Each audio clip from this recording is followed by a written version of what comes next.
All right, let's take a look at some of the hands that we played this week that we found interesting. You guys have seen this hand before, but in a different context, and I marked it for that reason. All right. So it folds around. Oh no, so we have a limp there to here. So this Jack nine, you could call behind, you could fold it, and you could ISO it. This is a little early for the ISO, but broken stacks limping with one big blind have got some really crap ranges.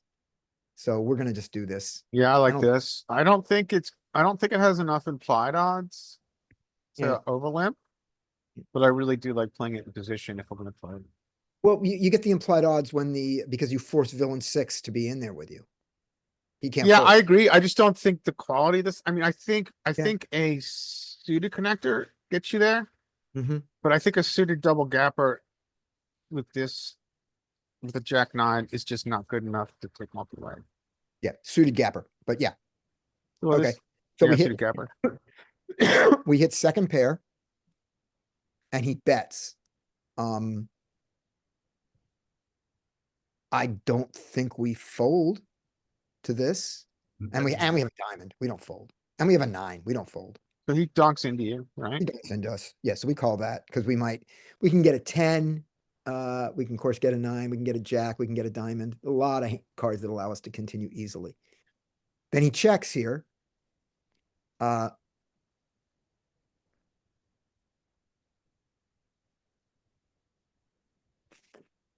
So why bet the jack?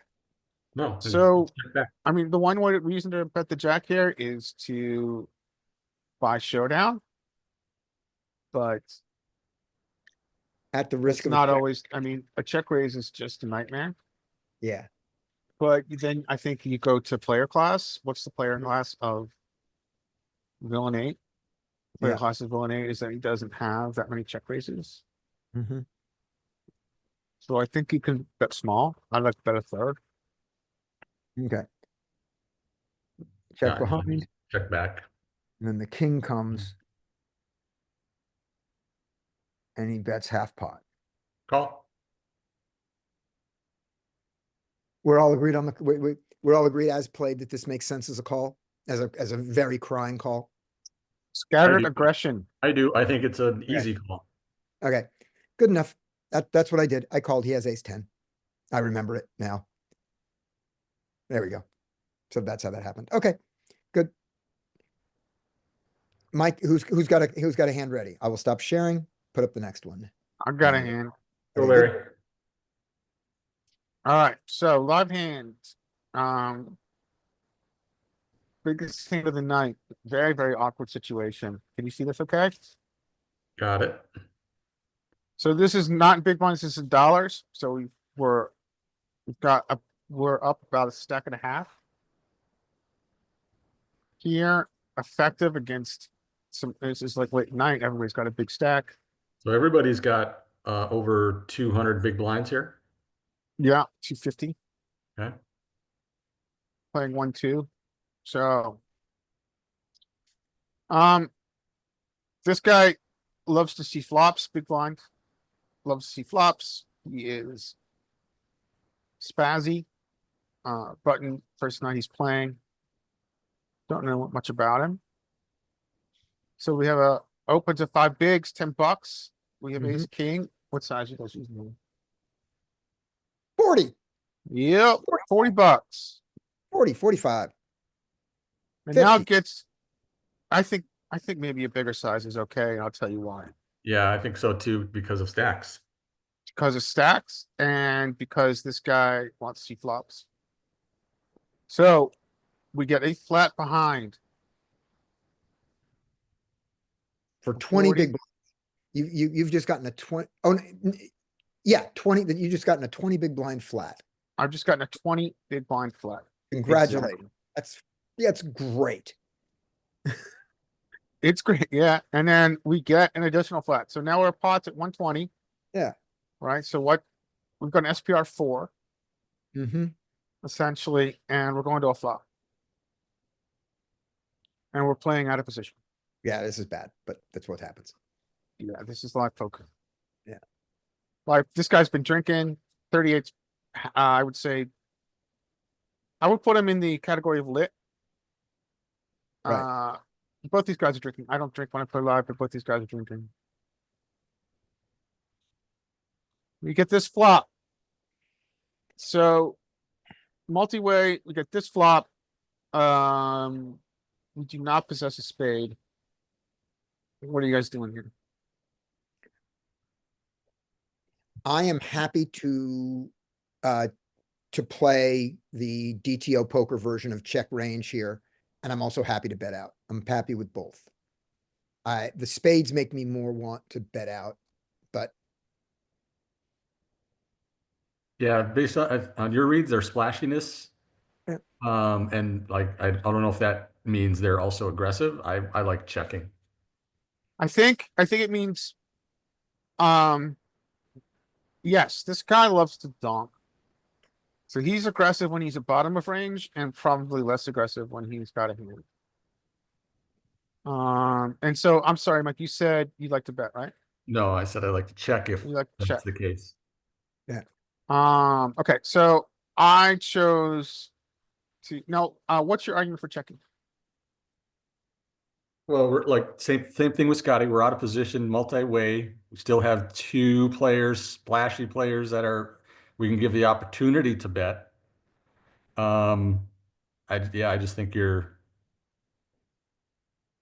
it's better to check here. I mean, betting is certainly fine. You can lead. You can lead. I feel like the two spades makes checking even better. Yeah, I think that's a good argument. so let's look at it another way. If we believe that against two perfect opponents, which was not what we have here, that it is fundamentally correct to check here, to check Yeah. range here, Theoretically, right? Theoretically, what is our reason? What is it that they do wrong that we are exploiting by betting here? they are going, I'm gonna, can I answer that question? Yeah, it's your hand. So, you got a great point, right? So this is. Well, first thing we need to think about our ranges here. What are the ranges that they're going to, this guy's gonna overcall a 3-bet, which is overbet a 3-bet call, Mhm. so we're so far out of what anything we've ever studied in this is, right? So Right. we're in the wild. So the So first mistake they made, hold on one second, before you Okay. go. So the first mistake they've made is they are much wider here than they possibly should be By magnitudes, Right. magnitudes. by magnitudes of the hands that they should have here. And I mean, we're talking like they're probably upwards of 5 to 6 pips wide. right. Well, given that the big blind should have no calling range here at all. Yeah. So with that mistake, now go on. So that's the first mistake we've encountered, and we don't exploit it. We exploited it by getting to see a flop for way too much money with a really good hand. So that exploit's already come in. You know what I mean? Well Now, put, well put. right. Now we're on a flop with a hand that is dominating all other aces, unprotected to spades, and crushed by all eights. They Yeah. have eights that they shouldn't have. Yeah. Given So that, can we accept here that we're gonna lose a lot of money to eights? Can we just accept that? Yep. Or do we have to No, be aware I of don't think- eights? No. I don't think we're like, if it goes, so you check, bet, raise. I mean, I don't know if you need to be going crazy. you could. Okay, and then let's go to another thing here. Let's go back to Jonathan Jaffe fundamentals. And Jonathan Jaffe fundamentals here are, we check out of position in order to understand the given player information. Yeah. And so that, I think, is valid still, right? Mm-hmm. But at the same time, one of these guys probably has an ace, and we know it's not ace king because he's shoving. It might be ace 8 and we're dead, but we know one of them has an ace, and we're at the very top of our pair combos. To the And point that isn't he if likely you to look bet at that what ace solver four? does here, in a heads up 3-bet pot or an SRP, especially an SRP, it's going to push its equity against other ace X. It's going to, the solver here Yeah, Loves to take big sizing. in a heads up pot, yeah, this is probably your betting range, your C betting range, probably. Yeah, because it wants to it wants to just extract max value from other lesser asets. So we've got a lot of, the term we use sometimes, strategic tension, but who the fuck knows what's going on here, right? Because we are massively out of position against two half drunk or fully loaded players who have called a 4x 3-bet. Right. So so I ask the same question again. If it's fundamentally sound to check out a position here with our whole range, what is it about the mistakes that they have made before and that they're about to make on the flop that makes the exploit of the bet? One is they're going to call you with all aces. Yes, that's it. That's the main point. Is Right. that they're going to call us with all aces. Right. Now, are they going to bet all aces? I don't know. That's a good question. I would think that if I had to guess, ace jack and ace queen are going to bet at some frequency. Yeah. And anything less than that is probably going to check back. Ace 5 is going to bet if he doesn't have and it's only the 5 of spades. So yeah, so with the ace of spades out there, none of his aces have flush draws. That's a very important point. Therefore, he is afraid of in the same reason that you want to bet because you're a little afraid of the flush draw. That's driving you a little bit. You want to bet. You don't want to give the flush draw free card. So neither does he. So I don't think he checks back a lot of aces here between the two of them. Yeah. So I think you're right. So I think there's both arguments. I chose to what I felt was kind of a common size multi-way. Also, I guess a common size in a paired board at 3-bet pot. I chose like this size opposed to 25%, P25. Sure. He's going to call you with any pair now. They're Any going to pair. call us with any pair, probably any ace X. Yeah, none of that's folding. And he's also going to call you with his spades, which he was going to call. And would probably raise with an 8. Yes, now that is an important point. This small bet does invite a raise from an 8. So this is an error I made in game. Yep. I was not, No. go ahead, No, sorry. that's not an error. That's great that you No, don't no, get a raise here. he didn't think that later in the hand. My error is that I'm not in game real time saying this strips them of a lot of 8x. Oh, gotcha. Yeah.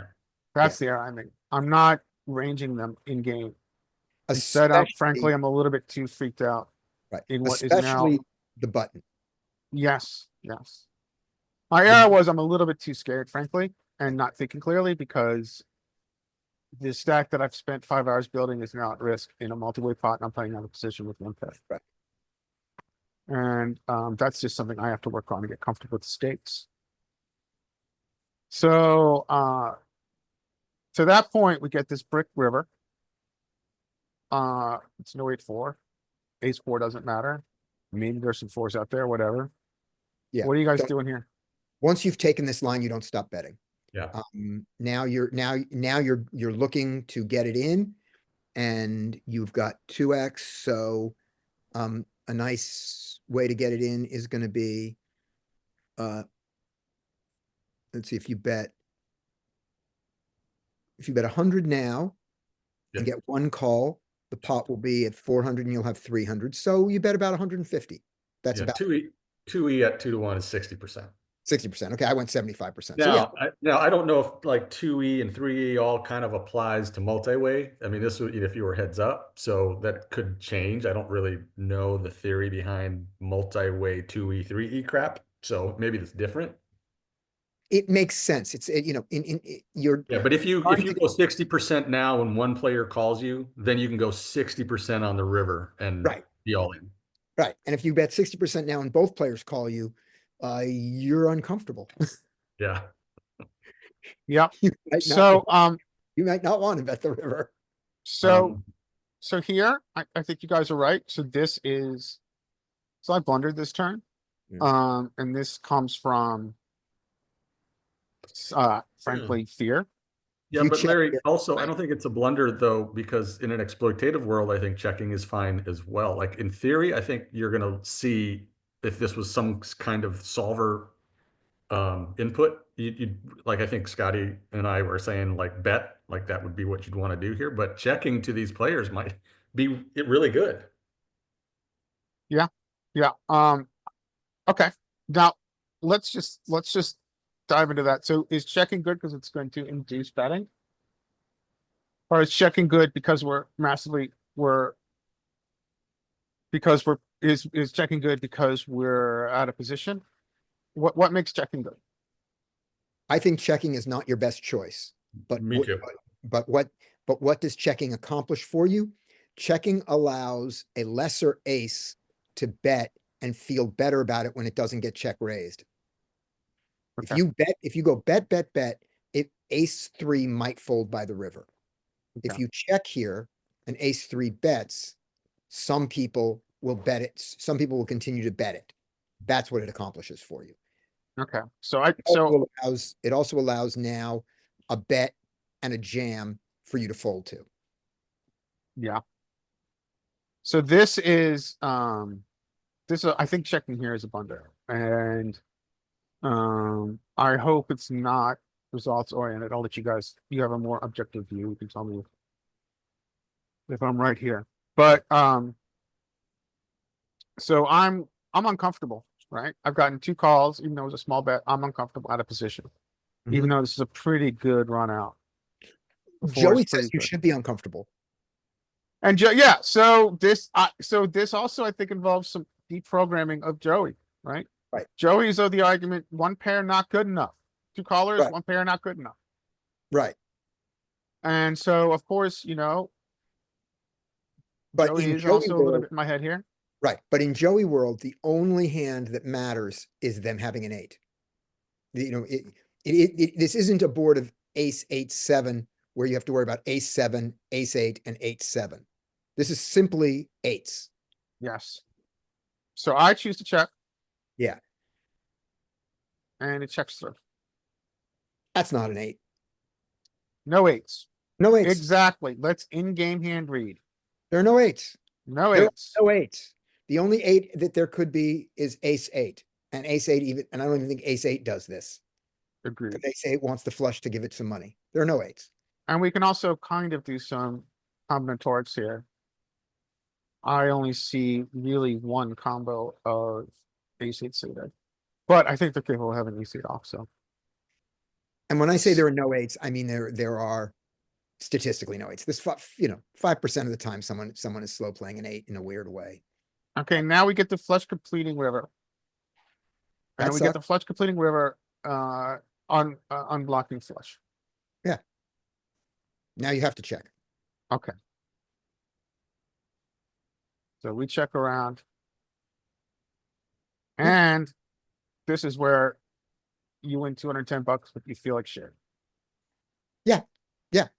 Absolutely. Can you believe this guy? Look at this shit. Yeah. Can you fucking believe it when he turned over his hand? Yeah.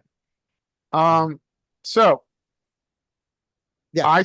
so I'm gonna belabor this hand a little bit. So tell me if I'm a little bit too long-winded here. No. I went to another guy I study with who is a much more kind of Mark Goon aggressive. I don't give a fuck player. And this is what he said. And I'm just curious if you guys think this line is Okay. too maniac. All right, so here we go. He says, okay, what we're thinking about here is we're getting stacks in. Yep. And we're getting stacks in on turn. Because we're always losing to an 8. It doesn't matter. Yep. And we are just getting value from all the ace-X that they just don't know how to fold after 6 gin and tonics. Yep. So we go close to pot here. 100, 200, 300, 550, and we just shove turn. We're turning this into a 2-street game where we beat 75. And then here we just shove. Sure. Is That's that a fine. line that any of you guys would consider taking? Yep. I don't think I prefer the other lines we discussed, but I'm fine with that. Yeah.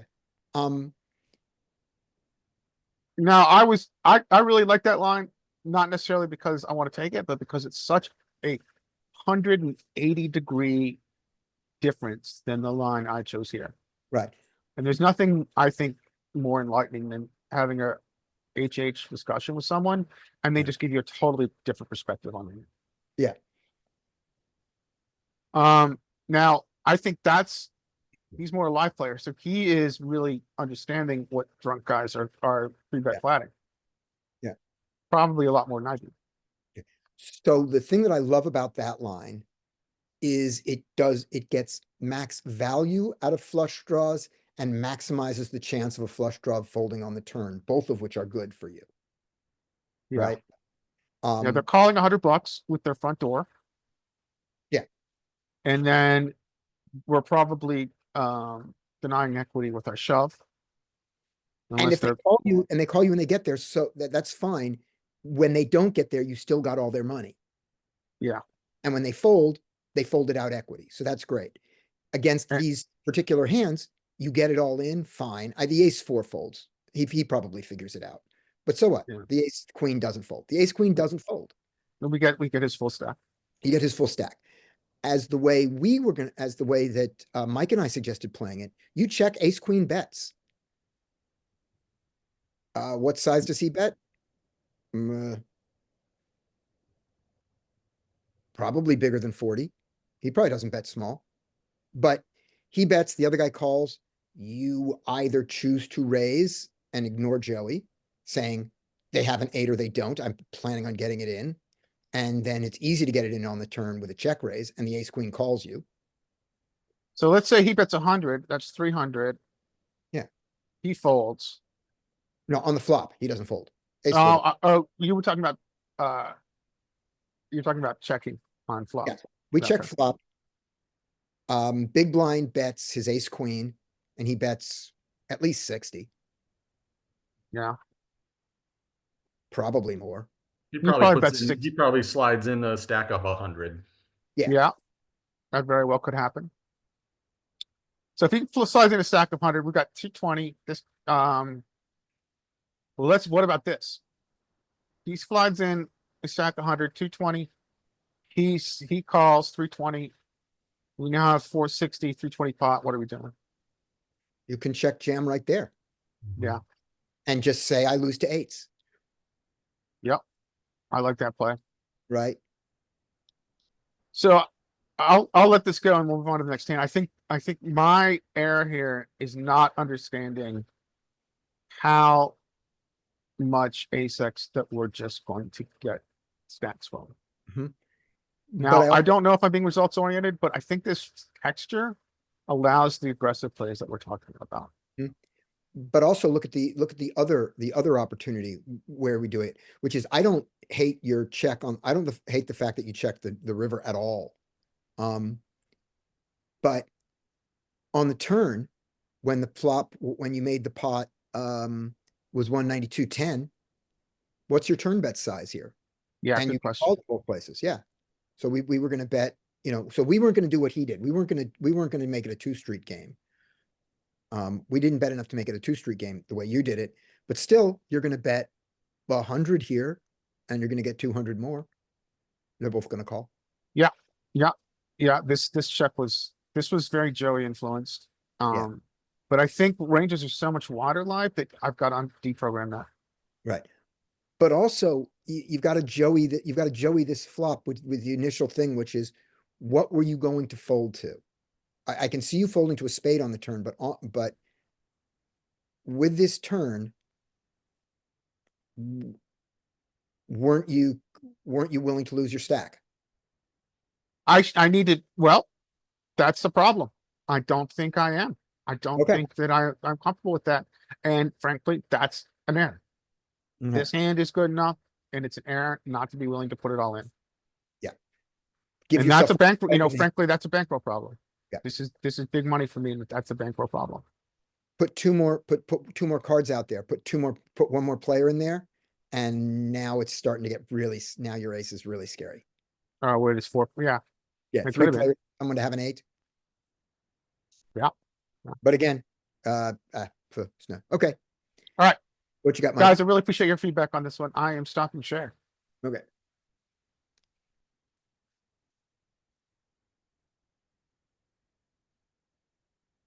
Mike, you're up. Mike Where's says BRB. Oh, Mike says BRB. Okay, I'll put up a hand then. I didn't see that. Escape, do you have any hands? All right, here we go. Let's see why this one matters. I'm not even in this hand, but it was something interesting. No, I do not have any hands. Call, then there's a raise there. I have this hand marked. I don't know why. I think we got to see it face up. There must have been this hand just must be, I have it marked as interesting. So let's see why. Oh, just to see how weird people play. 4-8, queen 9 raises, he calls. Flops the world, check, check. Flops even more of the world, check, check, check bet. Super slow play, maintains the slow play till the end. And I don't know why that hand was marked. Okay, Maybe because he's using he's not shoving.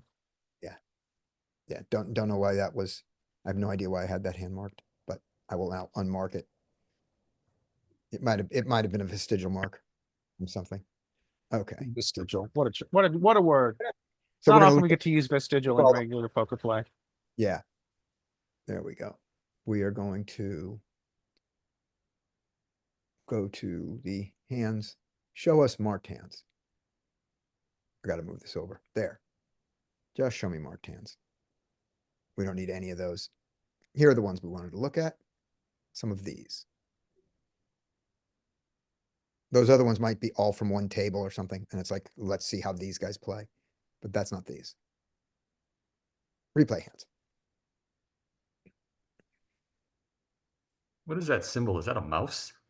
That's a mouse. And the mouse's symbol is, let's see what he says. The mouse's tag is study this. Uh-huh. Look at it. Look at the happy mouse. So we want to study this. All right. We get a limp. We're going to clearly raise the limp. And we get a call. We get a terrible flop for it. And he bets into us. He bets really small. We have a backdoor straight and 2 overs. But at least our backdoor straight is to the nuts. Yeah, let's lose 2 more big blinds before we fold. Let's fold on the turn. Ah, we're getting there. And he only bets 2. We have to call. I mean, if you wanna follow Nuffle, so far so good. Up until now, you would be raising. Now I just raise. Yeah, forget my hand. Now I just raise it. Okay. So what would my knuffle size be here? Pot plus the size of his bet, so you'd make it 16. All right. So we're going to imagine that happens and see what he would do when we see his hand. And then we get the 10. He doesn't have a lot of 10s, but now he bets pot. We can't call. No, not anymore. Yeah, did he? So yeah, so he continued his aggression. Yeah. So, yep, knuffle would have been great in this one. Yeah, we're not going to raise it. Okay. And his play makes some sense. I mean, ignoring that, Yeah. now that we're here, bet small to try to get there, bet small to realize I almost have nothing. Get me to fold all my better aces here and some of my weak pairs that I kind of have with only calling these sizes. I'm very capped here, so good enough. All right, what you got, Mike? Okay, I'm ready. I've got them lined up for. Yeah, do 3. All right. Speaking of Nuffle, this one Yeah. I think fell into it. Hey, just by the way, Scotty, where did you get all those different? Like I only have this. You can make them. You can add your tags. Really? Not in this mode. Go to, if Okay. you go to poker tracker. Okay. I'll look at it. Okay, cool. I didn't realize you could do that.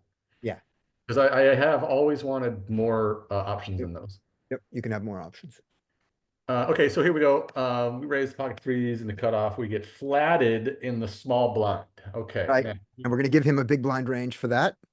Yeah, well, okay, so only 20 hands, so nothing, not a lot of hands, but also hasn't been showing to be bad. You know what I mean? No. Like, not obviously bad yet. 25-20. Not obviously bad, not obviously good, so just kind of unknown. But a flat from the small blind is yeah, usually on the fishier side.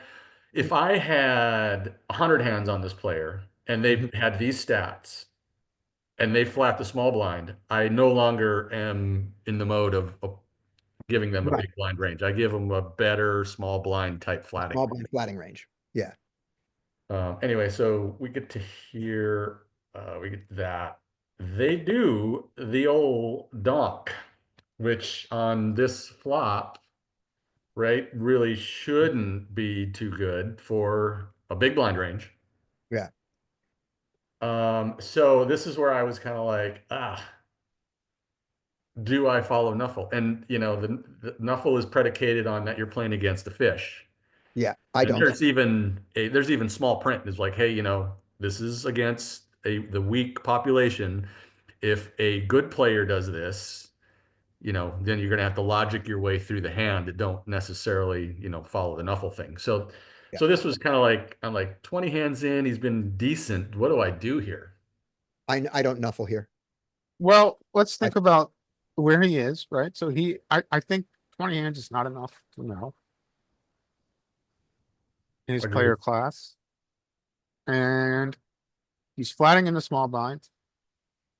And I think a lot of times this is setting a price for a draw.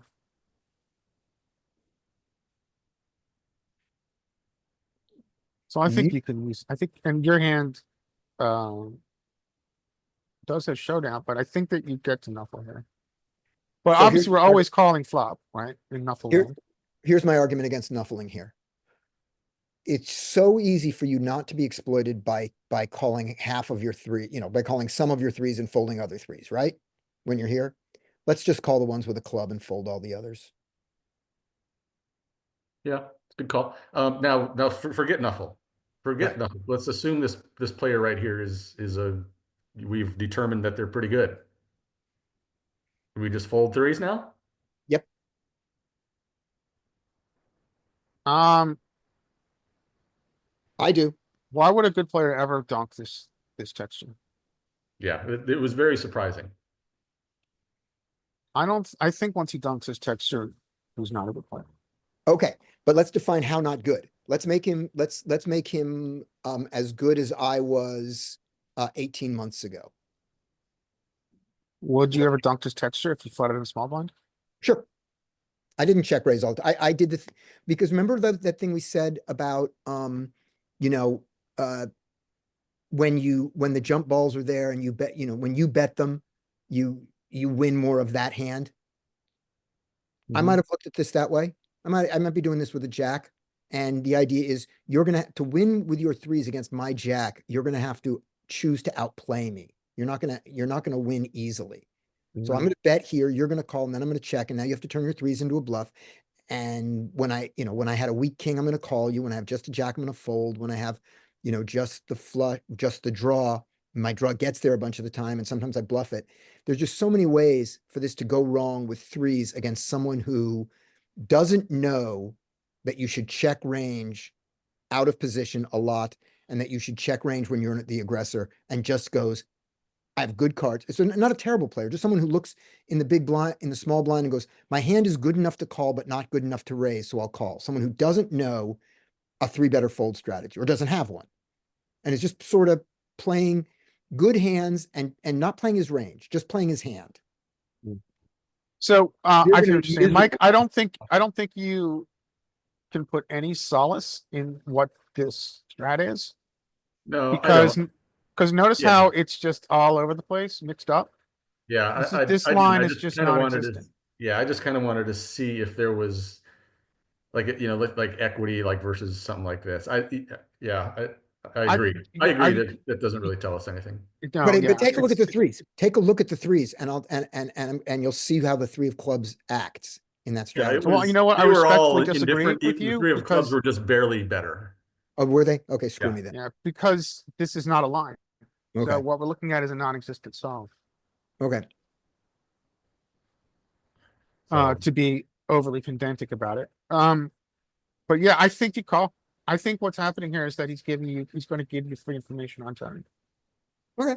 And so you call and then see what he does on turn.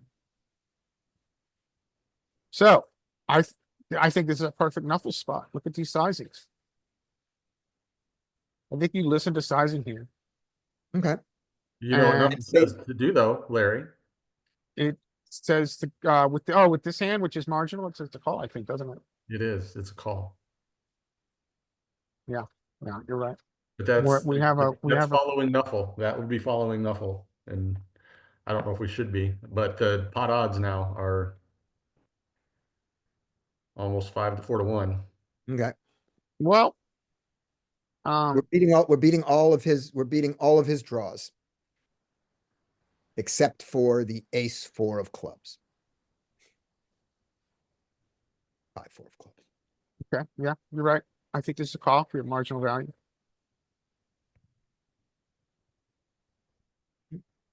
Right. 8-10 came in. 9-10 came in. 8-9, all those exist. And clubs bricked. I think given these pot odds, I think you just call.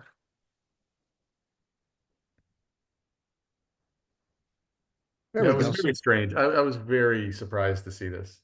Yeah. But yeah, Okay. it was just kind of the milking. Right.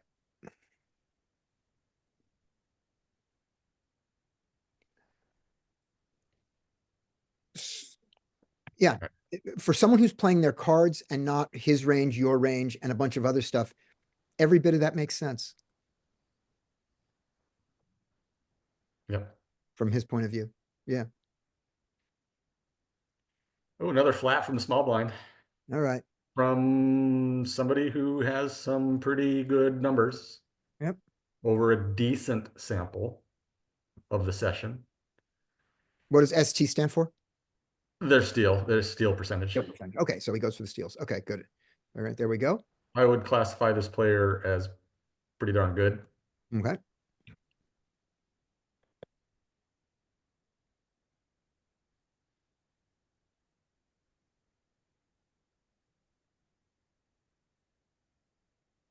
You can bet this if you want, and you can check it back.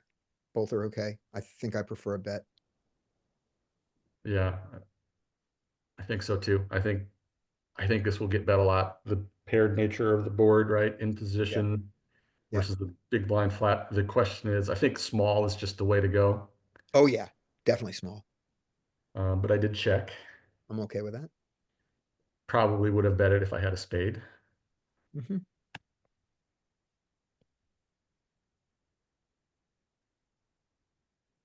Ugh. Yeah, you should lose two big blinds more Because of the gut shot. because of the gut shot and the over, but both of which could be bad now. I mean, it's totally possible that you're drawing dead, but it's two big blinds. I think you lose those two big blinds. Fold to his bluffs. Yeah. Okay.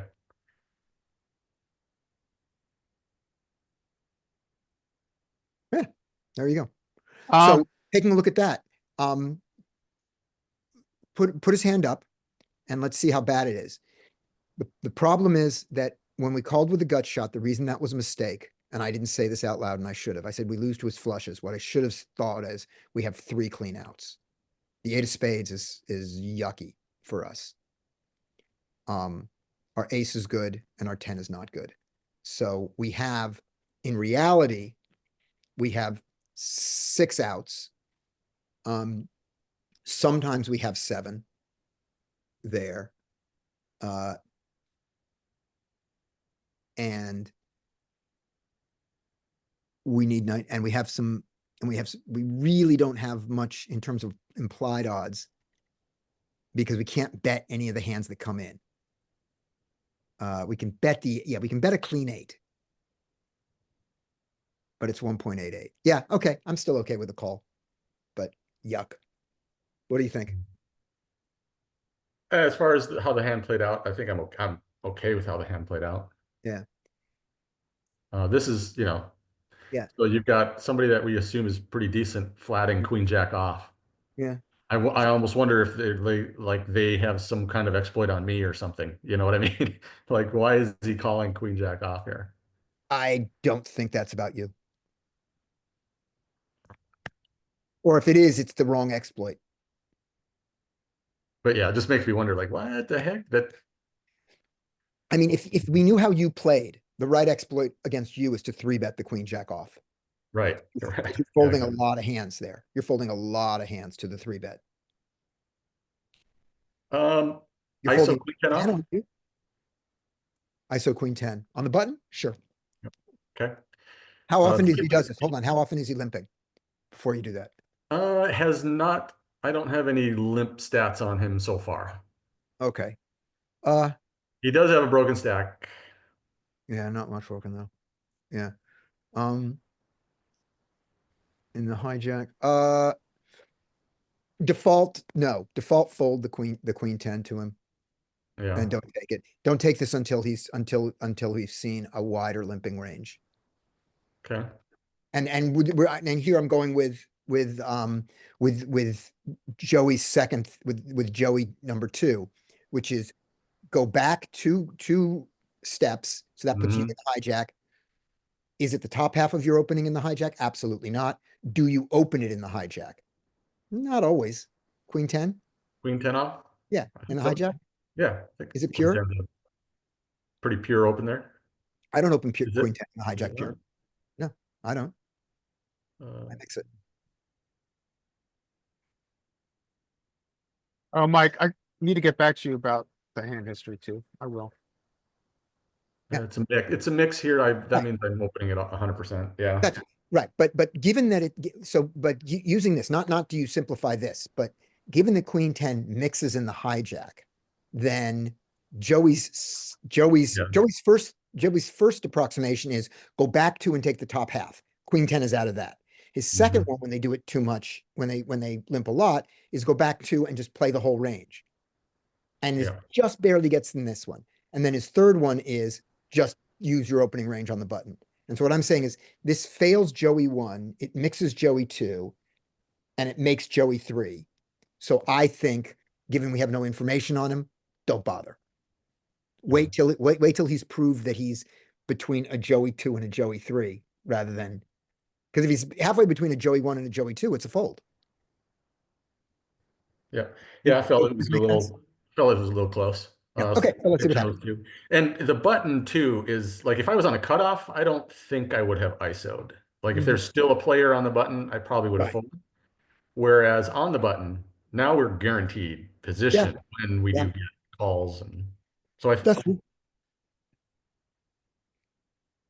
Yep. go ahead. So I don't think it's a mistake. Um, why 4, not 4.5? What's made you change to that size? I think the small blinds shorter stack. I will size down to broken stacks. Not this one. This is not short enough, but I'm wondering if I just kind of size down because of this guy. Because it's so easy for him to jam, Yeah. and he jams over both and save a half a big blind when he jams. Okay. Okay, we got the flat. Second pair. Two, I mean, this is probably just, playing fundamentally sound poker. We just check back here, right? Yeah, because Not you're really going for vulnerable. value. Can we go for value with anything, any 10? King 10. I think they're all the same. They're all the same, yeah. Right. And the one thing about it is, in terms of it being vulnerable, when it's vulnerable to a jack and to a king, right? But a jack and a king also give it a gut shot, so they're not the worst thing in the world. So that's the other reason I think that you're even more comfortable checking this back. Yeah, versus the weaker players. Yeah. I mean, this is like, so we determined, and I agree, it's very, very thin value. And that's what I'm going for. Okay. Is it a mistake? Is it a losing play? No, it is not a losing play. The reason the other one is a better play is one of the things that they will do, both as a mistake and sometimes right, is after check, they will do a lot of stabbing. and you get hands that would have folded to this. You get money from them by checking behind and letting them bet. That's one of the things that playing the check back that your marginal hands do, is hands that you couldn't have gotten any money from, you can, and now you can't. And hands that have you beat, you're now going to put more money into, but it's still going to be profitable to bet this. I mean, I'm not putting a whole lot of money in after this. Nope. Yeah. So And it's now what's Mark Goon in position? He half pots, right? And he would half pot middle pair to get raised by their good shit. Yeah. And Yep. Yeah. called by their weak shit. Mark Goons, this is a great play. Yep. This is Mark Goons straight up as we understand him. Then he comes off B50 donks into us on this card.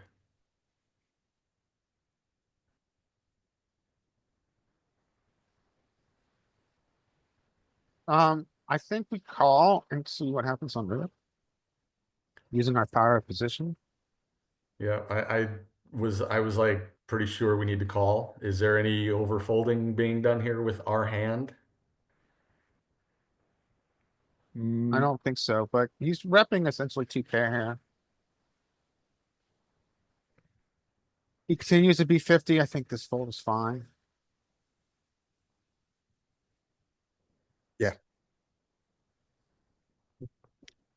I don't know why he called, and then I don't know why he chose to play it this way. Yeah, well, because he limped and then called. That's why because they're idiots. Right.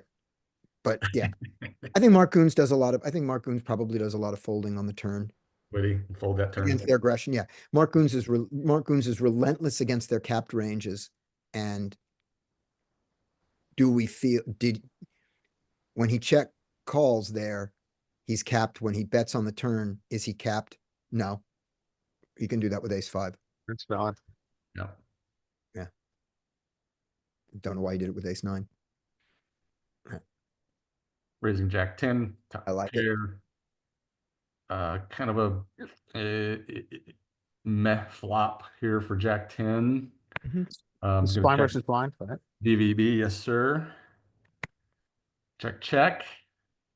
So far, so good. I mean, I'm sure you can probably bet the small blind there. The Yep. player has been decent-ish. It's probably a mistake, but I always bet the small blind there on that 10. But I don't think that's the right With thing. range or with top pair? With top pair.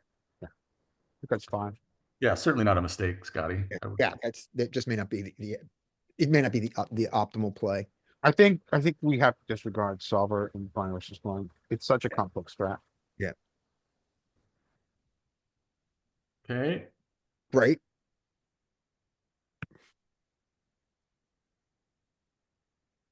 We don't want to get it all in, but we want to get more value. So anywhere from 10 to even 20 here, anywhere in that range. Okay. Yep. So Good line. that one was pretty normal, right? Yeah. Surprised he folded. Yeah, true.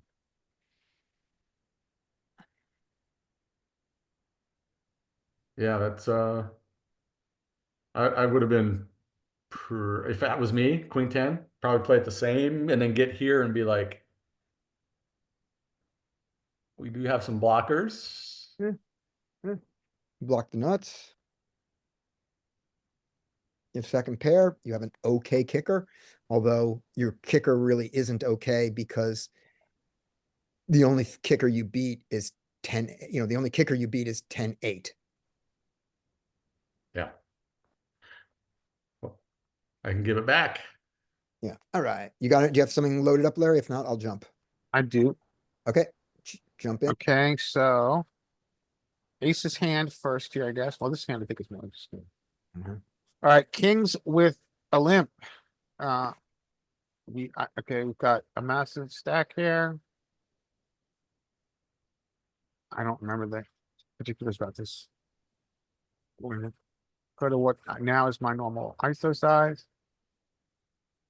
Does not dissuade 6-3-5 through the big blind. Mhm. Looks familiar. So, check. One big blind. What are you guys doing? ignoring it and betting the same amount you would have bet if he checked. Mm-hmm. Just pretend it didn't happen. I think that's a better choice here, right?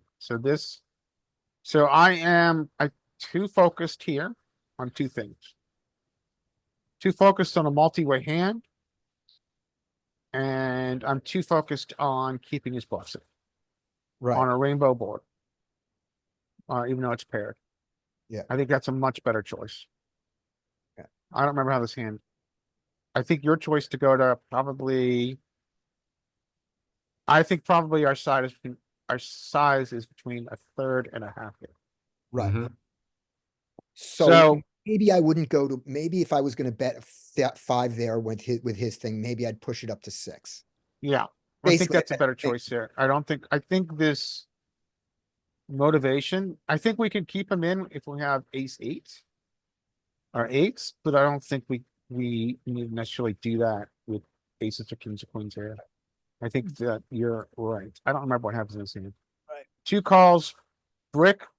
But of So course you get the first call. You can ignore the call from 42 from the big blind.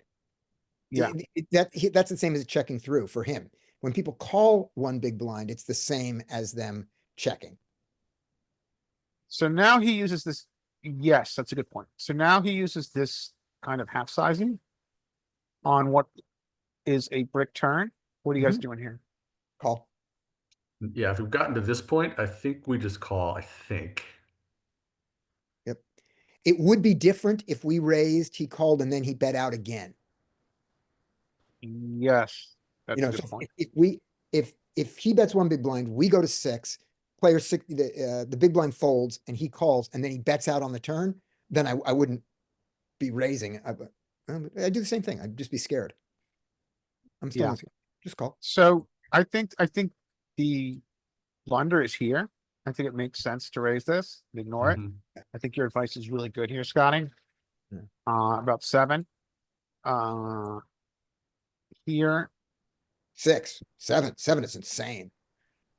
All right. So here, this half size, I think call is fine. Yeah. Does not fold him out. That's what's scary when it doesn't fold him out. So And we've got 2, 3, 4, and he uses this side.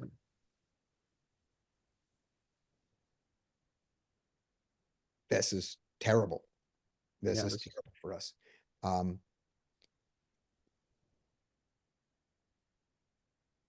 Does I would call. It would be a call, and for me, and God, it would be a very side call. it's so bad. Yeah, I mean, you might have to call it. I don't mean your call is bad. I mean, just the situation is terrible. What's the term that Peter Clark uses here that I'm not thinking of? Is it fortune reversal? Thank you. Yeah, this feels like fortune reversal. So this is, I was blabbering on about kind of malleable thinking yesterday, and I think this is one place we can benefit from malleable thinking, which we need to reclassify our hand. Our hand is no longer a value beater. Maybe Yeah, it it's is. like value beating 9s, 10s. Yeah, absolutely. Yeah, he can play 9s and 10s this way. Yeah, He's an initial limper, right? He he could. was initial limpo. He might do this with 7s and 6s. Yeah, Problem is, boy, does he do this with 5, 6. yes. Boy, is this a 5, 6? Is this hand perfect for 5, 6 suited? Limp, call, bet 1, bet a little bigger on the deuce. Ace 5 maybe, but 5, 6. Boy, this is really good 5, 6. Yep, you're a really good hand reader, my friend. Yeah, My hero. There it is. yeah. What a line with ace 5. This is, I can't figure out if this is brilliant, idiotic, or exploitative. I think it's a combination of all three, right? This is fucking street poker. This is, I mean, clearly what he should have done is re-ISO'd me in theory, with this hand. Well, you should have just opened. You Yeah. 3-bet, and then he can call your 3-bet or fold. And then on the turn, and then on the flop, he has to give up, I think. When So the first thing, yeah, so the first thing we gotta see here is that He's setting his price for a draw, but it's hard to find for his backdoor draw. Well, he's Two got two backdoors. backdoors, so it's very Yeah. hard to see a backdoor here. For me, at least. Yeah. But he had two backdoors, right? Yep, And he's got a ace, so he's trying to set a price. and he So on my, succeeds. I think this is a blunt. Yes, and that's a blunder on my part. I'm Yep. too focused on king bluffs, Mhm. which is an error. Too passive here, too passive. So I need to go to 7 or 6. And he folds. And, well, yeah, he knows. He folds. And Well, Probably folds. here we're calling, and yeah. Then we hero, but then I think the second blunder is. I don't know if we can necessarily fold here, but I think it's a blunder not here on river. To reclassify your hand. I think you have to reclassify your hand as a bluff catcher, understanding you're being offered 33% with someone behind. And I don't know if we could fold. I think I probably call like Mike, but I think the error is not understanding what our hand class is and how it's There's one of the things, changed. there's one other question that I want to ask myself, which is the big blind. Can the big blind have an 8 going to this river? Does that make And I sense? think the answer is yes. Well, I don't know. Does he check raise? I mean, a good player is gonna check raise turn. With an 8. He's gonna have some That's the Oh, best time to oh. do it, yeah. The traps. best time to put it on the turn after you've called Yeah. the turn. So that does discount his 8s, does strip his 8s at some point. Yeah. Because you really want to be, because before you call from out of position, you want to be confident. You don't know whether you've got the hijack beat, but you want to be really confident you've got the big blind beat. Yeah. So And I all- really like a, I think we can call here, but I think we need to be very careful about classifying and understand where we are. Yeah, I think we have the big blind beat the vast majority of the time here on that river when he checks that. Yeah. I don't think this is ace 8 very often at all. This was such a sun run. He rivered me twice in two Yeah. hands in a row. That's quite bitter. So, okay, so yeah, I think we can mix fold here, but I think we need to reclassify our hand and have Right. a malleable thought process. And Right. I think the first thing that I'd like to think about here on river facing this is Peter Clark fortune reversal. Yeah. Our hand is worth a lot less than it was on turn. There's also something that I have seen a lot of, which is with the one big blind bet, people are doing one big blind to set their price, but also to see whether you raise, because you have to call so wide against one big blind, but when you only call and you don't raise, especially if the board is at all wet, this is not a wet board. Mhm. But when you do and you don't raise them, you are so massively capped when you can't raise a one big blind bet that Yes, they have freedom to take the hand from you. but that's why it's also nice to slow play this, right? Yeah. Yeah. I think your better slow play is an 8x. You don't have any, but Yeah. I like your raise. It's just also because you want to get stacks in against not 8x, but against anything else he's got. His Against- 5-6, I mean, you called that out really well here. His 5-6, his 7-6. Yeah. You want to get value against that. Yeah. So, but here's the thing that I have seen, which is the small bet, very big bet, which is the Brazilian thing. Yeah. I've seen that be value that got there on the river as opposed to bluff a lot. Yeah, this is definitely value centered. Right. I agree. 8-5, This but the is more value to bluff. Yeah. And the so we other- can overfold. Yeah, if he had bet 1-1-46, I would have put one more hand in his range. I would have said pocket threes. That would have been a good one. Yeah. So, So yeah, I the think we can just begin to fold here. Yeah. Do you think Yeah. we mix fold and calls here? Or do you think this is a pure fold? Mix. Mix? No, I am like in the camp that that's is a pure call. Give yourself the king of spades and then fold. I don't know, but Yeah. Yeah, yeah, I like your thought about king of spades here. I mix here, right? So I've told you this before. I don't know if it's the best solution, but I'm indifferent. So I'm going to reverse our pot odds and call 30% of the time. Fold Okay. 70, which I think I did missing it. Yeah,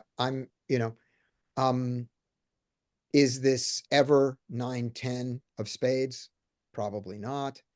Is this ever pocket nines? tens or jacks. Could be. Not tens and jacks limp so rarely. Yeah. All right, one more hand for me. But yeah,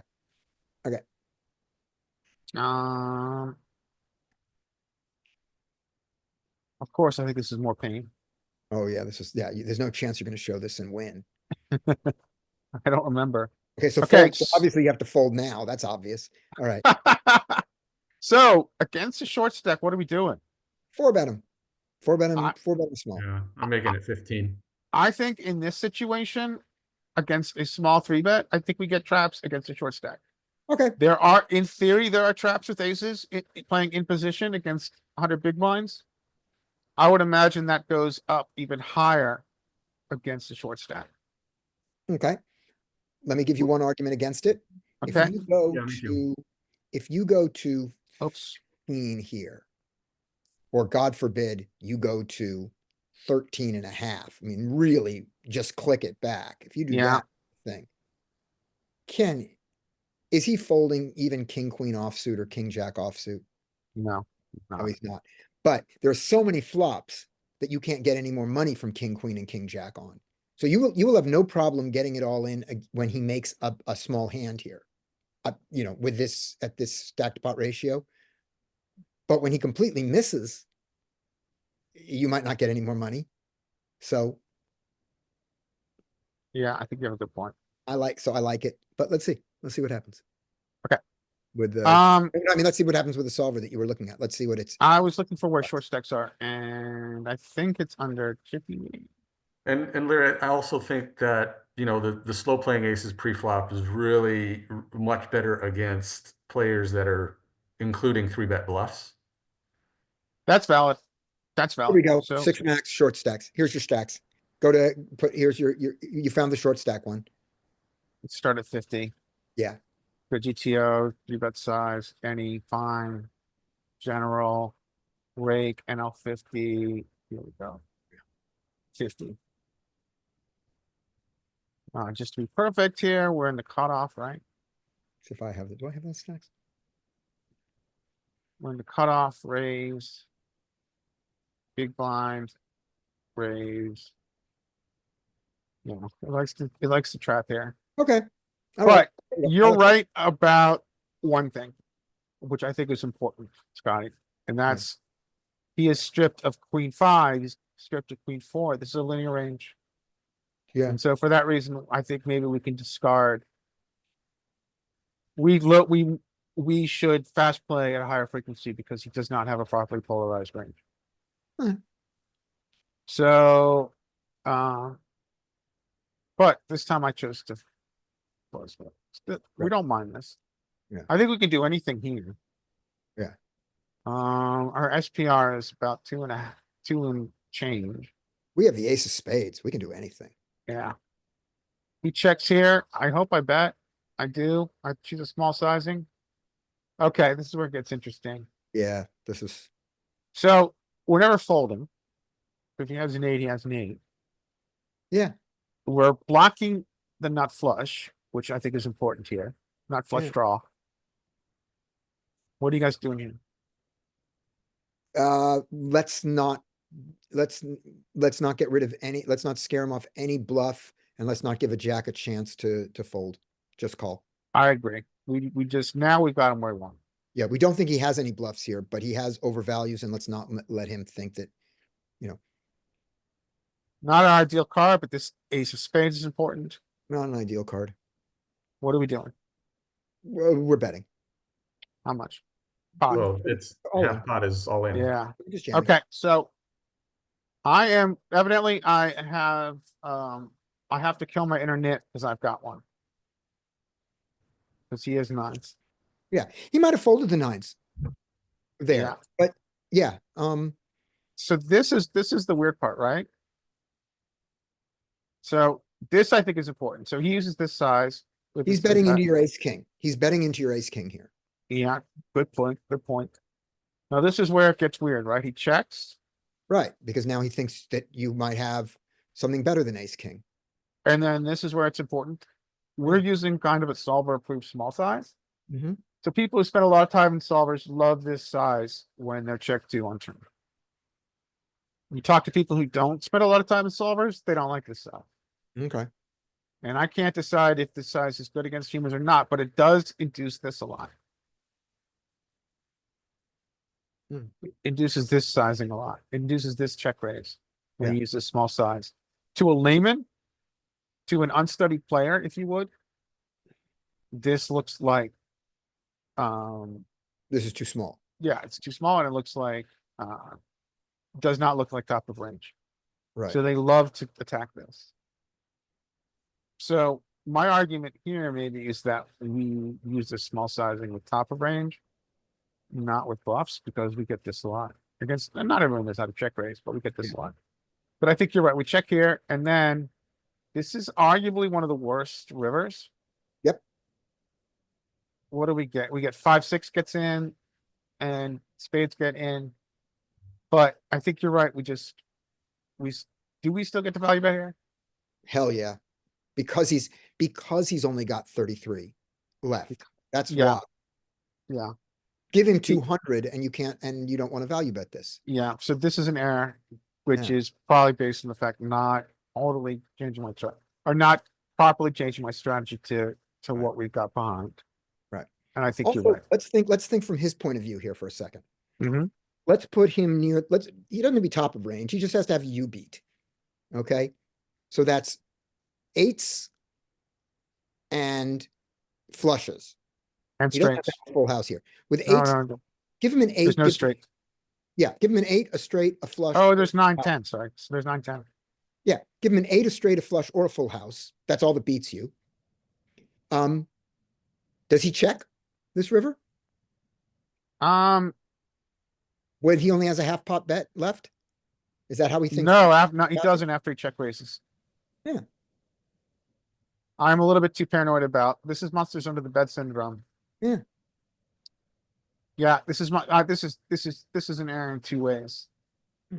It's monster under the bed syndrome and not adjusting strategy to stacks behind.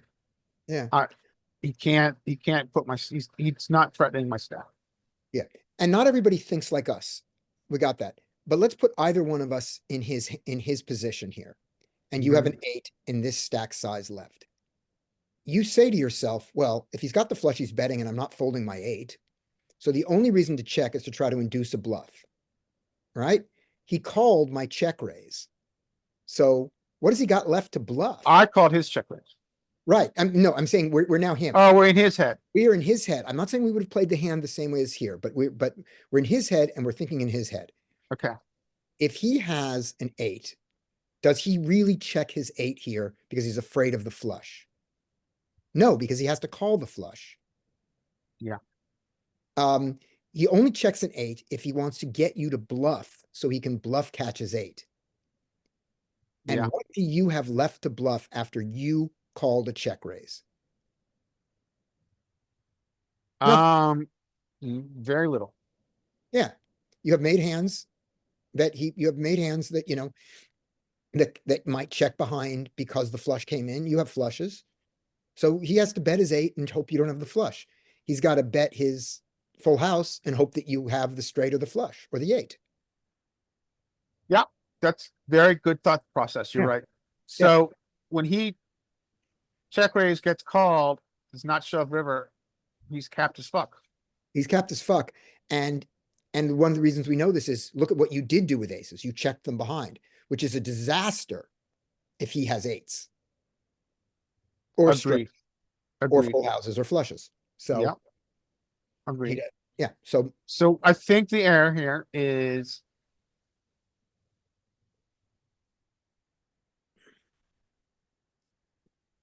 I check Okay, so now I've called his check raise, right? And he's not following through. Yeah. He's playing face up. Yeah. He is Yes, capped, and we his- need to get value from Jack F. Yeah, his most likely hand right here is ace jack, right? Yeah. Or king jack or something like that. Raised it. Yeah. Yeah. So we are missing value here. I think you're totally right. I think this is an error. I don't even, can we argue this is thin value or it's just thick value? It's thin value. Well, we gotta go for thin value. I mean, Bart Hanson loves to talk about how we need thin value when we're playing Right. those stakes. And you're going for thin value without risking anything. You can't get check raised. And that is vital too. You're That's, right. yeah, That is vital as well. Yeah. We just put him in. If he's got it, he's got it. Yep. I think you're right. Now, he's probably not gonna call, but that doesn't matter. What matters is that he has, right. A half pot bet. He's only got to be right 1 out of 4 times. yeah, that's valid. I don't know what he thinks. I don't know what he's thinking that you have that he can beat. Yeah. Yeah. We missed value here. We missed Yeah. value. All right, handing it back, guys. Thank you. Okay. Okay. All right. Here we go. We saw that one. So let's. Oh, that's what I was doing. So these other ones. Here's 2 more. There's 3 more.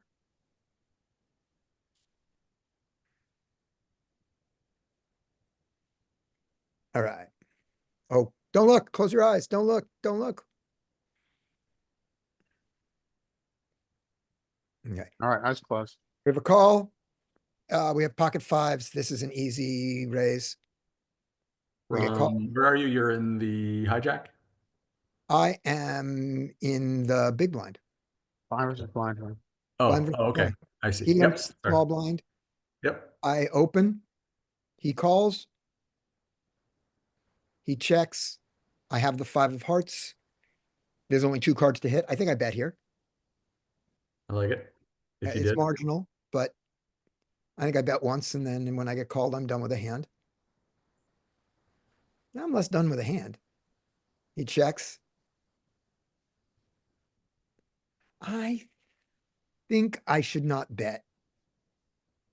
He's not folding a 7. He can be littered with 7s, and I don't care about his flushes, his flush draws. think- Yeah, betting possibly gets, I think checking is fine too, but I think betting also, is for value slash A little protection. I got some protection. Yep.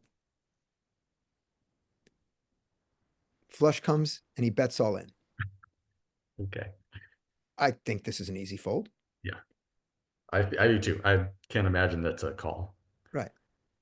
And quads. Only quads. Yeah. So I So feel he limped, he open limped, and then and didn't re-raise. Open limp this. This seems like a really good limp re-raise, but he didn't. That can't be terrible. And now he's got a trap because he owns the board. He's so happy. Now he goes, okay, great. And he goes, God damn it. Well, maybe my opponent has a flush and won't believe me. Maybe he has a 10. Our Maybe. boat. Yeah. Yeah, maybe he'll call, maybe people don't fold boats. Maybe he'll call this with his lesser boat. yeah, what if you have king 10 here? Yeah. I would make the same. I would make the same plays. You know? Yeah, well, he made it. He made it easy for me to play right.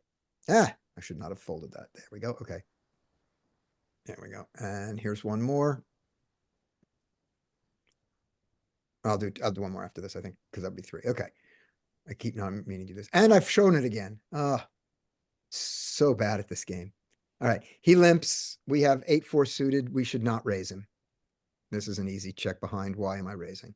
Is this really is this a thing? I would imagine it's not a terrible thing. Okay. I thought I knew the offsuit branch did things like that. I didn't know that I did that in there. I mean, yeah, I too would not have raised, but I don't think that raising it is. Yeah. Okay. He checks. I have nothing. This hits his nothing. This seems like a reasonable hand to give up on. Good. He checks. After he checks twice, I have nothing. Should I bet now with my nothing or the river? The jack would be a bad one to do it on, I think, just because. Because I bet all my jacks. Yeah, Yeah, it's it's just not like, believable. what's your story's not believable. Yeah, my story doesn't fit. And if I had a 9 here and chose to bet it now that the jack is paired. Hey, Derek, if I chose to do that, I wouldn't bet this size. Yeah, this is terrible. He calls. Oh, that's gonna save me. Oh no, it's not gonna save me. He bets out. I need to fold. Yeah. I do.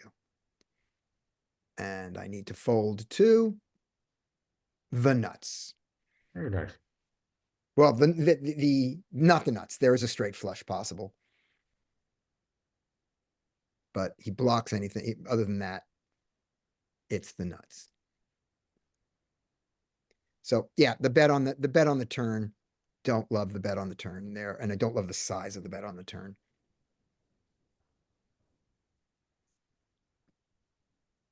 Because yeah, it just doesn't fit any hands.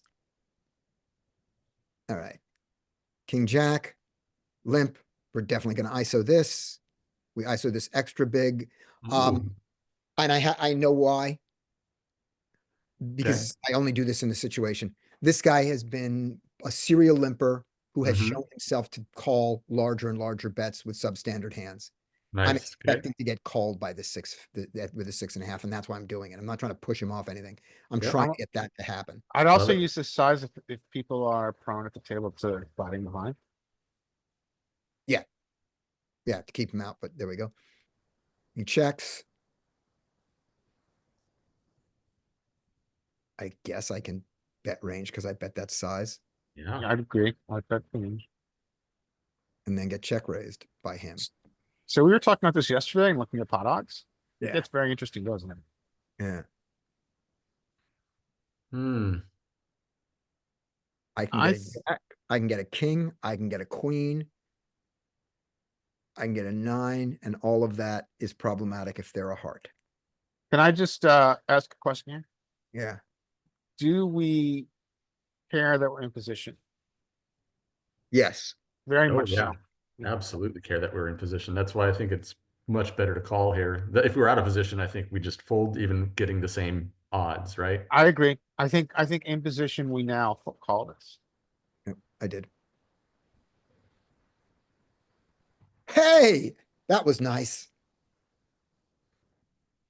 So you, I think, have a very strong bluffing candidate at this point.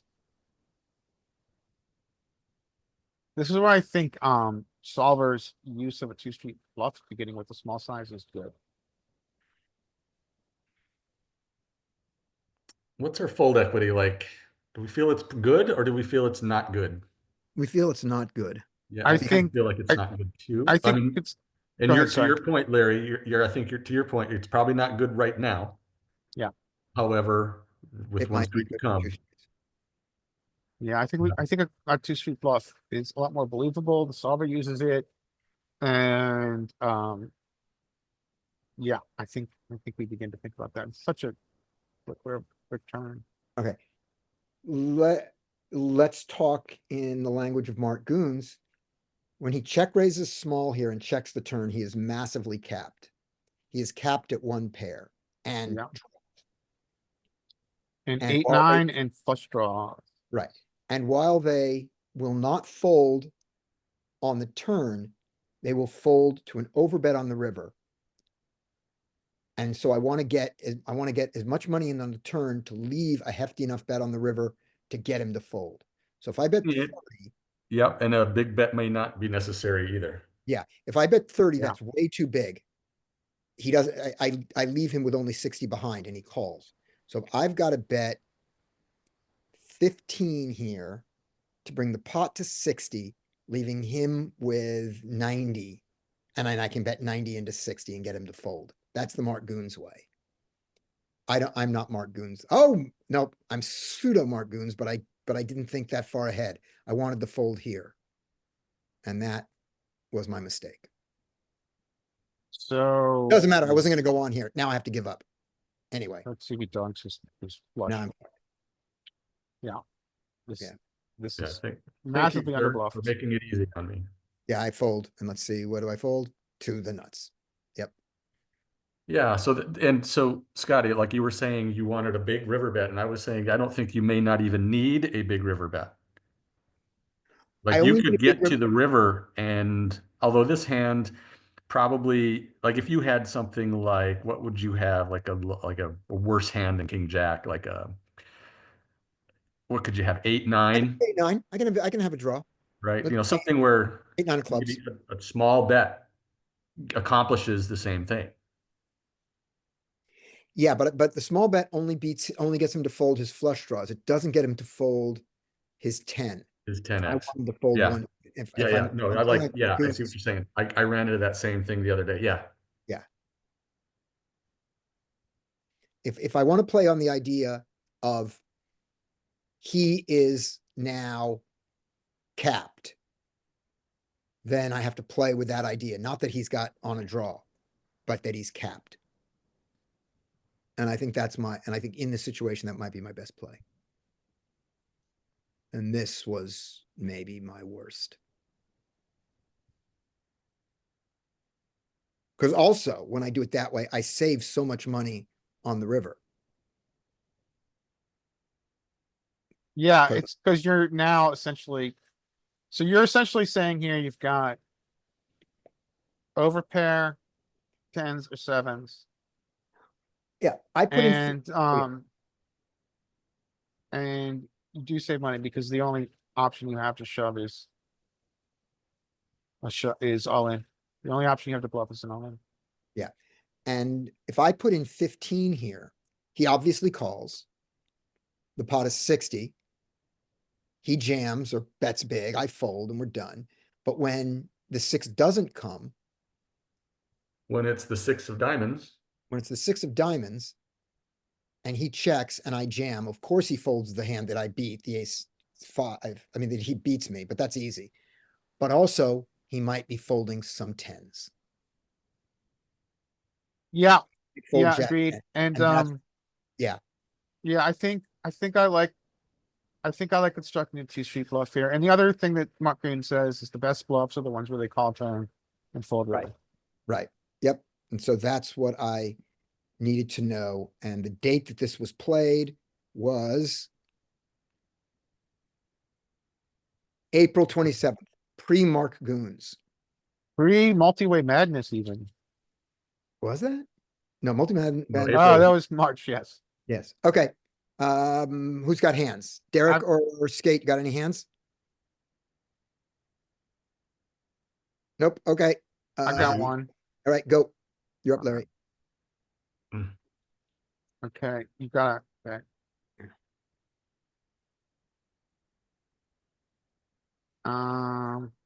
Okay, this is to cleanse myself from the slow plays and passive play you've seen from me previously.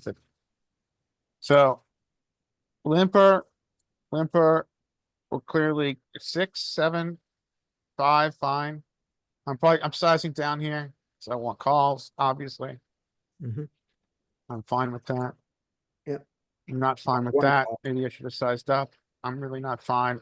Multi-way with aces is uncomfortable. Yep. 4 ways with aces is even more uncomfortable. So you get 20. This is terrible. Yep. Okay, spades. That's good. Okay, so, oh, I like what it did in this hand. This kind of actually has a relation to the other hand I showed you that was a cash hand. The live So- cash hand. With the idea of checking for information, I'm less wanting to check after 2 checks and Yeah. wanting a player behind. But Yeah, agreed. it's not terrible. So I think I got what I was hoping for here, which is this. Yep. I like this. I like this a lot. Yep. You want to see what the Okay. other guys do. We get a call. Arguably, he's got traps, but he's a little capped, right? He can reduce his aces to 10s. Mm-hmm. And I YOLO it. Do you like the size?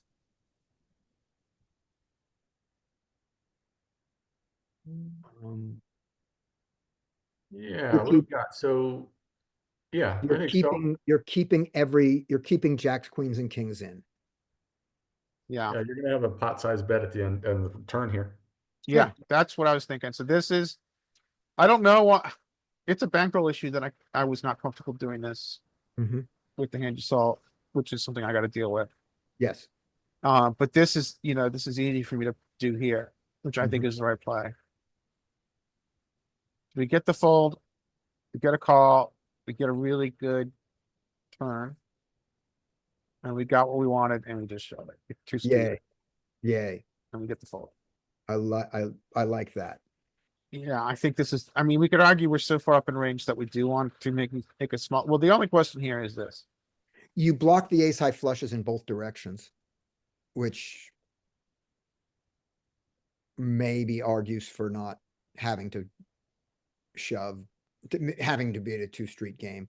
The But- only issue is that is this hand so good that we want to keep in and his range? And if so, what size do we use? You would bet.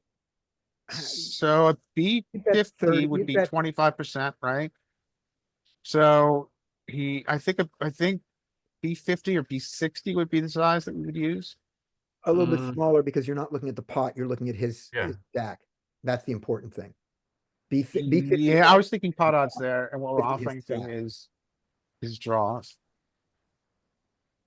So if I was thinking B 50, my bet would not be 40, it would be 37. If I was thinking B 33, it would Ah, be I 25. see, because we're thinking about his stack. Yeah, Right.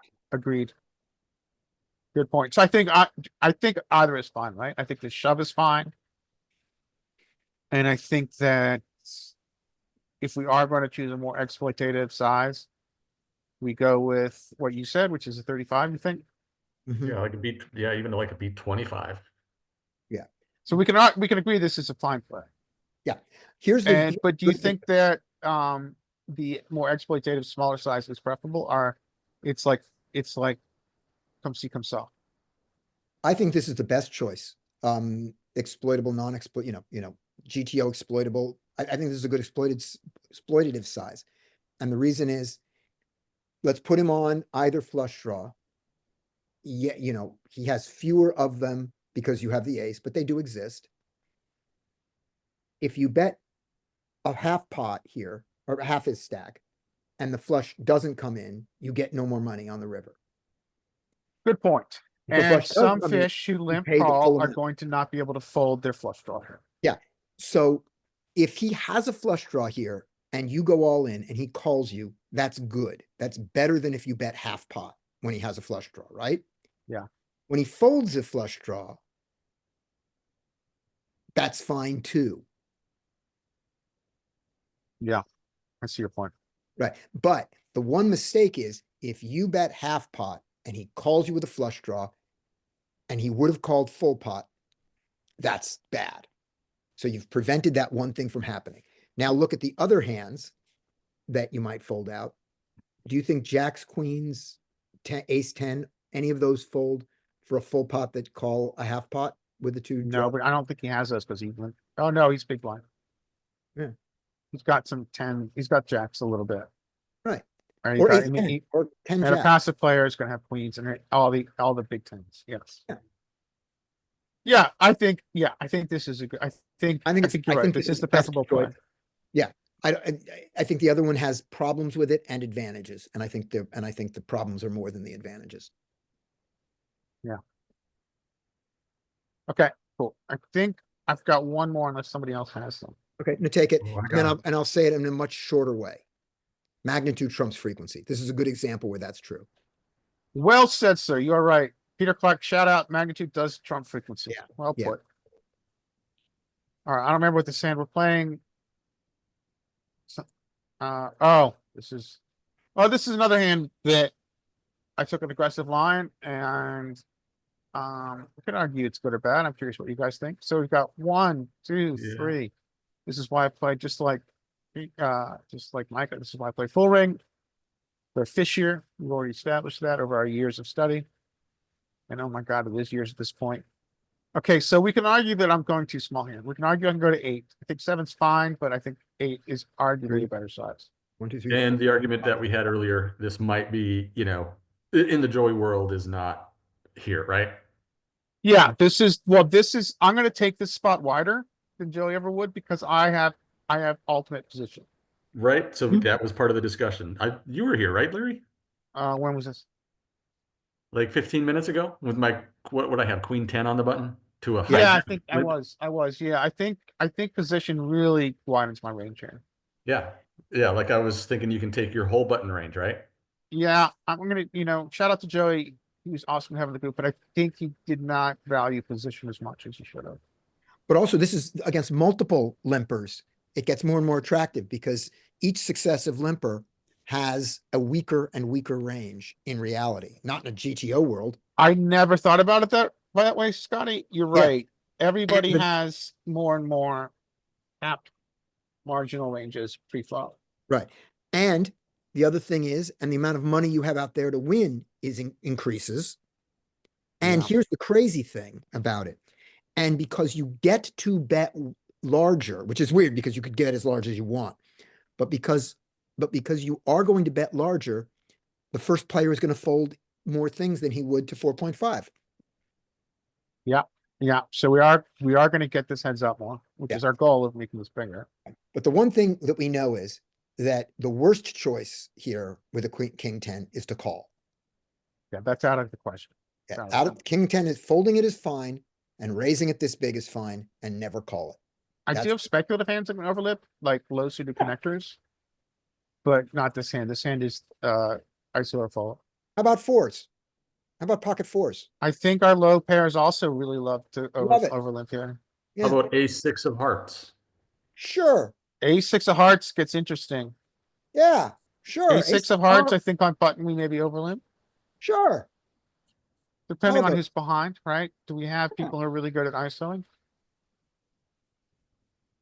So, Let him. okay, so we get one what we big blind want, with we get a A6 of fold. hearts. I'm Yeah. sorry, say what you're gonna say, What Scotty? do they- Let him. Put in A6 of hearts on the button. Have them ISO incorrectly to 3 and call it. Have them ISO correctly to 11 and have everyone call and then maybe call, or have everybody fold and then just fold. And you lose Yeah. one big blind. One big blind is not that much. It's like, yeah.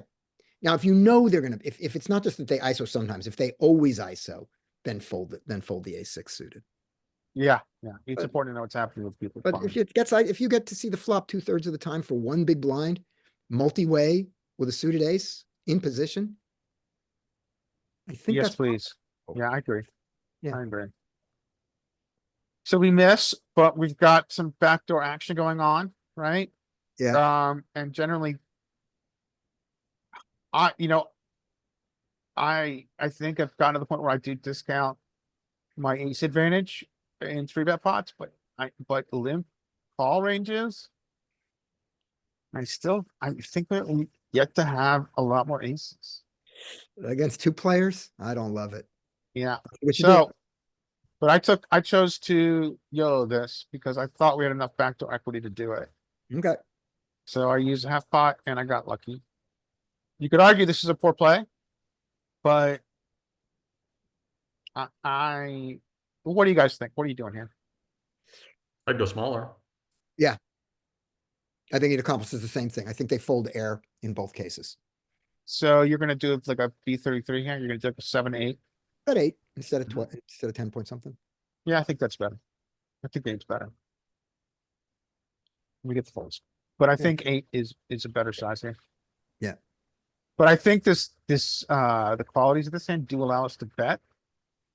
I think if we totally miss, we can argue for a check back, but I think we've got enough here Okay. on the backdoor side to bet. But what are you guys doing? I'm checking it. You're gonna check back?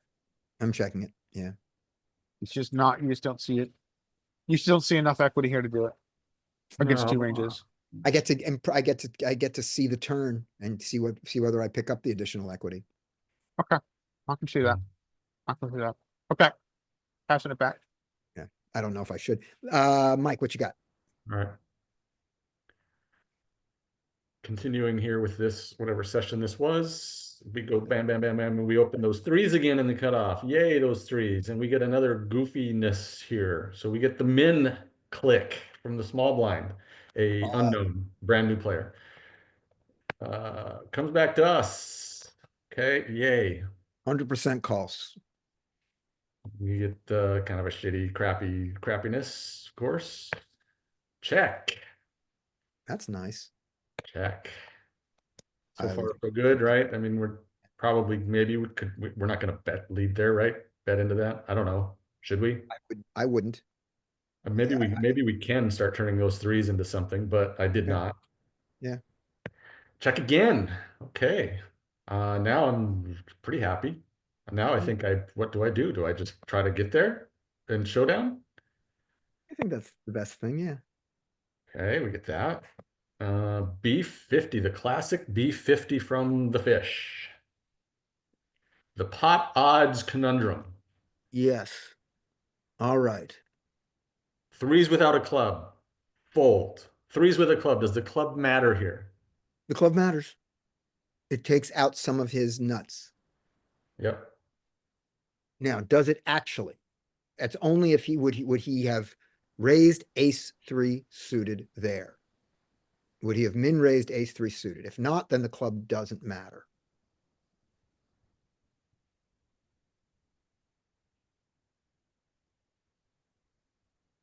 He wouldn't have raised Colorful. before suited. What are you doing? You're calling to the classic B50 getting 3-1. No, I'm saying that my exploit was that I got to see all those cards. Right. I got all that chances to hit my three. So you I fold. think I'm gonna fold this, but it's absolutely indifferent. I mean, neither answer can be right. Are we ever good here? Just 25% of the time. We are good here more than 5% of the time. Yeah. We're good here more than maybe 10% of the time. I don't feel confident I'm good here 25% of the time. Okay, then you should fold, right? Yeah. Larry, yeah. what do you think? 25% of the time, do we ever call and win? I think we're indifferent. I think I would coin flip it. No, we know we're indifferent, but that's what he's asking. He's setting the line. We lose mostly. He's setting the line at 25%. Yeah, so I'd increase it to. So we have to win more than 75% of the time. I would increase it to a coin flip and I would roll for it. Okay. So I would never do it without the club, even though the club is not super relevant, Yeah, but agreed. I would start with that. I would fold all the ones without a club. Then I would think about my club and decide that it's not relevant. And then I would look at the goddamn 10 jack queen part of it. And I'd fold. Can we go through the action again real quick? Min 3-bet, Okay, check, check, check, Call. check. check, check, check, check. So we can't claim the ace king here. So that's out of, he gets to claim the ace king in his retarded way. Pardon me, YouTube. So yeah, I coin flip it here. So coin flipping, you're saying that we're good 50% of the time. We need to be good 75% of the time, right? You need to be Right. good 25% of the time. So when you say coin No, flip, 25% of the time. Yeah. you mean roll for it, and when it comes up 1 through 25, fold, and when it comes up 75 or 26 through 100, you call. So. Yes. No, that's not what Larry means. Larry means that he's going to fold without a club, and then he's going to flip a coin when he has a club. Make Larry's strategy more complicated. Yes, I think you're right. That's what Larry's saying.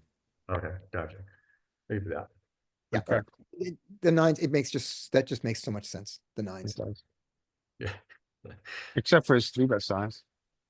Yeah, the word 3-bet size. Might have hit the wrong button. The thing with that is, though, that he's never got a flush there. Is that true? Um, well, I don't think we use the word Line. never. So you could take, so do you take it away from him? Do you raise? We never discussed the raise, which Yeah. is, let's look at this. So I was all about the raise with ace king, but we don't get to claim ace king. Right. But we have flushes, But would you get to claim flushes? right? Now, it played as played. He has a flush draw. Doesn't bet it, doesn't bet it. No, he can have a flush draw. He can have a flush here. I think, yeah, I mean, but you know, a more Let's- exploitative player is going to kind of listening to the sizing here Yeah. and say this is low freak flush draw. Mm-hmm. And for that, we do get to put in a ridiculous raise Yeah. and to like 50 or This 30. just, yeah, that is the thing. This doesn't feel at all like top of range. We just Yeah. know it beat. So we do get at some frequency to punish him for this sizing. Yeah. On this line. And For it this goes line. check, check, turn. Yeah, Yeah, we- I never even considered bluff Yeah. raising here. And Yeah, we have to so, I have mean, to I think start this is a off classic Marcoon play. Yeah. Listen to the sizing, right? So we go through the hand again, right? We go through, he uses a very, very inappropriate 3-bet size. Right. What Which was the would size be a- on flop? Yeah. Check to the river. Yeah, so check to the river, it uses the size. We definitely do get to exploitatively raise in position. Now, the question becomes size. I think it probably starts with a 3, like a 35 or 34. We at least 4x. Mm-hmm. Shoving We have to- seems excessive, but we at least 4x. We have to, here's the hand we have to get to fold. If we're doing this, we have to get ace of spades, ace of clubs to fold. Are you thinking about alpha stuff here? Like just the math? No, I'm talking about in the sense of what hands make sense for this line. Okay, There are some easy ones to fold. You know, any of the things that he's bluffing here folds to any of our raises. okay, yeah. I don't believe this is ever ace king. R flush. Right. I think it is rarely a flush played by this line. So Agreed. what hands make sense that, you know, so there's all the easy hands to fold. I guess we could decide that we're not going to try to get that hand to fold and not bet that big and just get the easy ones to fold. But we have to get a 10 to fold, and we have to get all the pairs between fours and jack at 4s and 10s to fold, because all of them make sense. But because of his min 3-bet, which we don't really understand, we know some people min 3-bet aces. Right? True. And what aces didn't bet on the flop and the turn? The only ones that I can think of are ace of clubs and ace of spades both. So he knows he blocks both, so he can continue to slow play. And so on the river, we want to bet an amount that gets that hand to fold and every other hand, or we go, we're not going to try to get the aces to fold, but we're going to try to get all the under pairs to fold. So it's one of those two. And then we make our decision based on that. Right? Agreed. So how big do we have to get to make 10s and lower fold?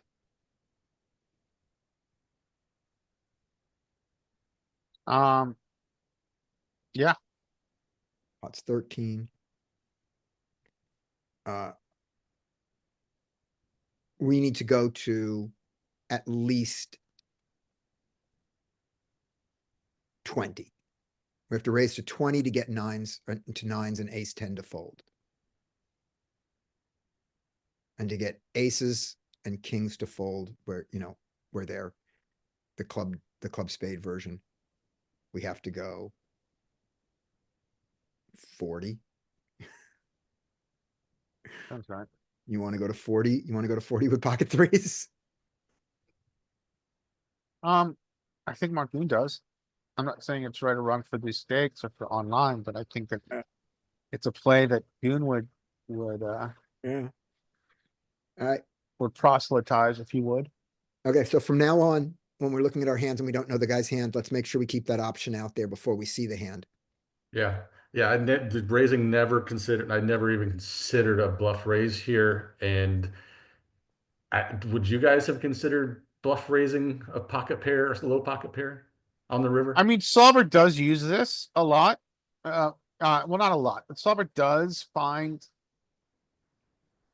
Yeah, bluffs I with know. the under pairs, Yeah, depending on the line. yep, I definitely see that a lot too. Now this was like just so weird because it was because of the min raise and the Yeah. I just think in this particular line, he's just really capped. You do have showdown, and turning, I mean, turning showdown into a bluff is like advanced class, but I think considering the line, this definitely falls in. yeah. I mean, this is like, so this mean, one we- guy I talked to about poker, he repeats over and over again, listen to the sizing, listen to the bet size. And, you know, not only do we get to listen to the bet size here, we also get to listen to the action. Yeah. And Let's give so, ourselves, so here's something about that. First of all, to answer your question, do I think about that? Only on Tuesday mornings, not on Saturday afternoons, Yeah, right. okay? Okay. Now, let's give ourselves another hand here that we absolutely could have. We could have.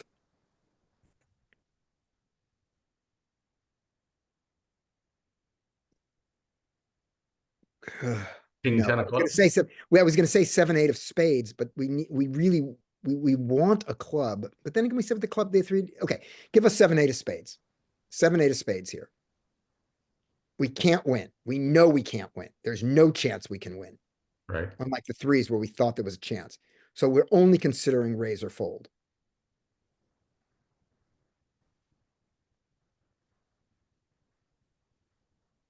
I'll repeat that again. You cut out. I said, give us 7-8 of spades here. Okay. Give us 7-8 of diamonds. A hand that Okay, so we call the flop, we call pre-flop, and then there are no bets. So here we are with 7-8 of diamonds. yeah, I mean, if we were to, I mean, I like to visualize the city graph here from Yeah. solver. Yeah. That definitely is going to fall into a range where we are going to have in position raises because we're at absolute bottom of range. Right. And we just have to decide that he is truly capped without, that he doesn't have flushes here. Yeah, and then we have to decide he just doesn't have the traps, and then we can go. Yeah. I mean, solver's going to use a size that's going to match its value, which is going to be like against, and with this SPR of like nearly whatever that Yeah, is. what are you gonna do with that? What are you 7. gonna do with that flush here? Yeah, you're going to go to like 20? maybe 30 to 40, maybe 20. Yeah, 20, 25-ish, maybe. Yeah, more. I think I think you get to put in raises here. I mean, you're talking about the absolute bottom of range. You definitely do. Yeah. Like a All right. busted backdoor 7-8 spades.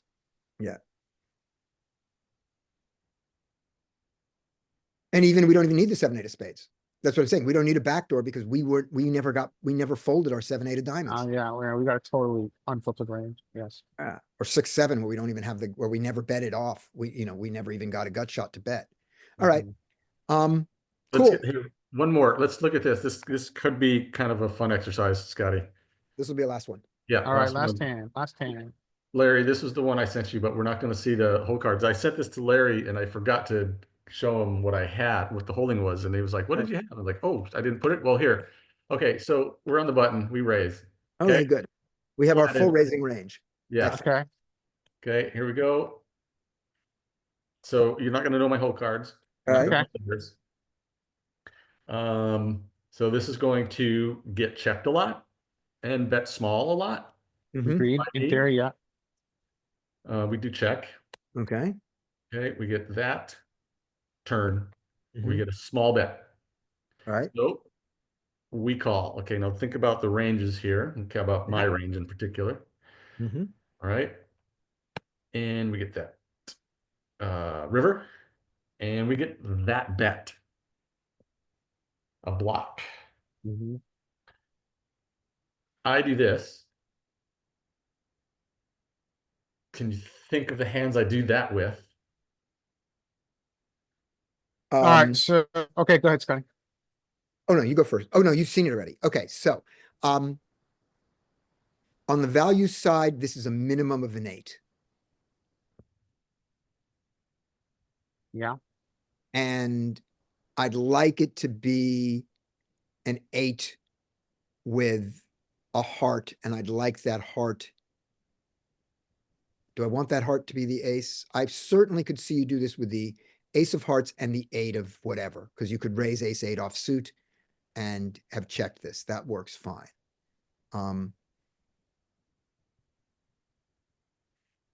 He bet the turn small, right? You went check, check, he bet the turn small. Correct. So I'd like you to have an ace in your hand for that. I'm also okay with you having a queen in your hand. When you do that. This is on the value side. You're not raising a queen unless you know, obviously you can do this with any slow played flush that you choose to. But I don't think you slow play your flushes very often. Now, on the bluff side, the bluff side is the pure ace of heart bluff. This isn't big enough for the ace of heart bluff, and you don't do the ace of heart bluff when it's a 4-liner. So I'm gonna go ace of hearts, 8 of, and now I'm gonna go really weird. Am I gonna even try to predict what the suit is? No, there's nothing, there's no information. No, yeah, you don't have to. Yeah, okay. So you're saying the 8 and 8 is the minimum hand to raise for value here. Yes, A straight. Okay. yes. Yep. Larry, what's the minimum hand you would raise for value here? I think the naked 8, and I think having the blocker is important. I don't believe, by the way, and I don't believe that that you're bluffing here. I believe that this is a value raise. I think you get. I also think you get to do this with. Let's talk about the value region for flushes. Against this blocker, value region for flushes is probably a jack or 10 high flush. I think you go bigger. Probably a jack high flush. Third nuts. Yeah, jack high flush. Yeah. And I think your bluff raises are going to be a naked ace of hearts. Right. Let's see it. Okay. So boom. Oh, And okay. Now that he does this, you are folding your 8s. So let me see what you do here. You fold. Yeah, right? I fold. Okay.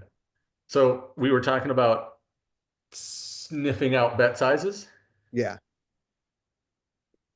So yeah, I you mean, Does an 8 seem to be